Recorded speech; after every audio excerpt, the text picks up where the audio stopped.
Hi, I'm Pastor Kurt, and this is your 5-minute Bible study. Today, we're going to be looking at Exodus 20, the Ten Commandments. A lot of people know that the Ten Commandments are important.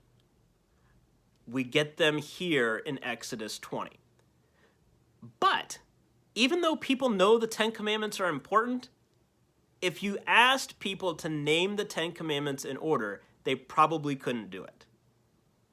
Could you? How many commandments can you name? Pause the video for a moment and see if you can name all 10 commandments in order. Some people have a lot of trouble with that. So we know in theory that the 10 commandments are important, but when asked about them, most of us probably can't name all 10, which is very sad. But why did God give us these commandments in the first place? The people of Israel are wandering in the wilderness. They've just left Egypt, they've crossed the Red Sea, God's provided them manna from heaven, and now they're wandering around. They're not sure who they are. Sometimes we forget that about this scene. They are in the wilderness. Maybe you have felt a wilderness time in your life. A time where you've questioned your identity. You've wondered, who am I? You knew who you were in the past, but who are you now? This is what's going on for these people in the wilderness. They're not sure who they are. When they were back in Egypt, they knew who they were. They were slaves. But now that they've been set free, who are they?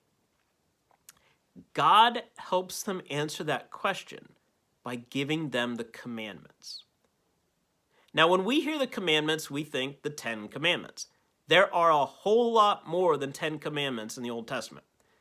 Some people have counted them and come up with 613 laws. If you can't remember 613 laws, try remembering 10. If you can't remember 10, try remembering 2. Once someone asked Jesus what the greatest commandment was. And he said, love God with your whole heart, your mind, your body, your strength. Love God with all of who you are. And the second is like it. Love your neighbor as yourself. Those two things, love God and love neighbor. You can boil down all of the laws, all of the 10 commandments even, down to those two things. Sometimes we even call those the 2 tablets of the law. When we look at the 10 commandments, the first 3 are about our relationship with God. The other 7 are about our relationship with other people. So love God, love people. But how do the 10 commandments help us know who we are? Well, it lays out how we are to relate to God and how we are to relate to each other. A good example I like to give for this is if you've ever watched The Big Bang Theory, think about the roommate agreement that Sheldon gave to Leonard. Even though it's funny in the show, spelling out all of these different ways that they're going to live together as roommates, it's actually not a bad comparison for the 10 Commandments. When God gives the 10 Commandments to the people, God's saying, okay, this is how we're going to live together. I am your God, you are my people, this is how you're going to relate to me, and this is how you're going to relate to one another.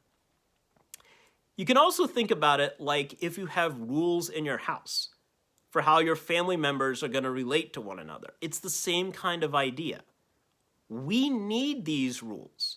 Sometimes we think that rules are a burden, that, oh, if I didn't have rules, then I could go out and do whatever I want. No, we can't have people going around doing whatever they want. That's not freedom, that's anarchy. We need rules. We need to know how to live with one another. The 10 Commandments are a gift, not a burden. A couple other things to point out about the 10 Commandments. Martin Luther said that there's 2 uses of the law. One is to point out how we mess up. We can look at the 10 Commandments and see that none of us keep all 10 Commandments all the time. Sure, maybe you're not going around murdering people or stealing things, but maybe you've coveted what your neighbor has. Maybe you've been worshiping something that's not God. That sort of thing. All of us fall short. That's the first use of the law, to point out how we fall short. The second use is to drive us to Christ. This is remarkable. This gift of the law is amazing. It helps us know who we are in relation to God and who we are in relation to each other. There's your 5-minute Bible study for today. Please like, comment, share, and subscribe, and I'll see you next time. Thanks.